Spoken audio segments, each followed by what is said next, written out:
I talked to somebody today who is in the middle of launching their business and very excited, lots of energy and enthusiasm for the business, and they're working on their website. And I'm like, listen, you don't need to work on your website right now.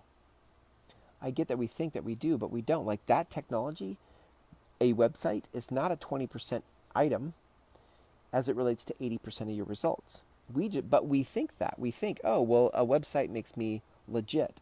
Or a website, everybody needs a website. Because why? Because that's culturally the agreement that we think is true. It's not. You don't need a website in this day and age to make a sale or to build a tribe. So there's just a lot of stuff floating out there that is overwhelming. By the way, this does create a lot of the overwhelm that we in our tribe face. We're like, oh my God, I don't even know what to do for marketing. There's so many options, so many tools, so much technology. I don't know what to pick. And so what do? We don't do anything.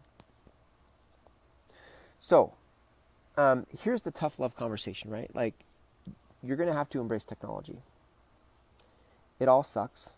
Some sucks less than others.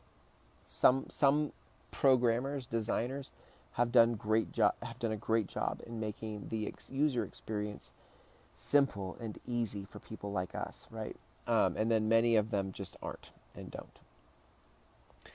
So the job becomes, right, the action here becomes to pick the suckiest path possible. Meaning, and so there's some criteria that goes into that. How do I judge whether this is the suckiest, the least sucky path? Did I say suckiest path? You need to pick the least sucky path. The least sucky path.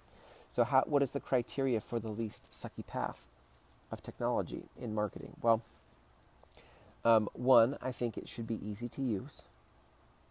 Because if it's not easy to use, you and I won't use it. I know that about myself. So it should be fairly easy to use. It also needs to have efficiency. Like, we need to be able to, what I teach in my 6-week program is create the content once and share it out to multiple platforms. I also teach in my 6-week program how to take that long form content and splinter it out into sound bites. How do we get more out of more mileage, more return on investment for the time and energy and message that we spent let's say in a show? How do we repurpose that in multiple ways through sound bites? How do we create captions around that? Like all this stuff of it, like there are certain tools that are easy to use and then there are many that aren't.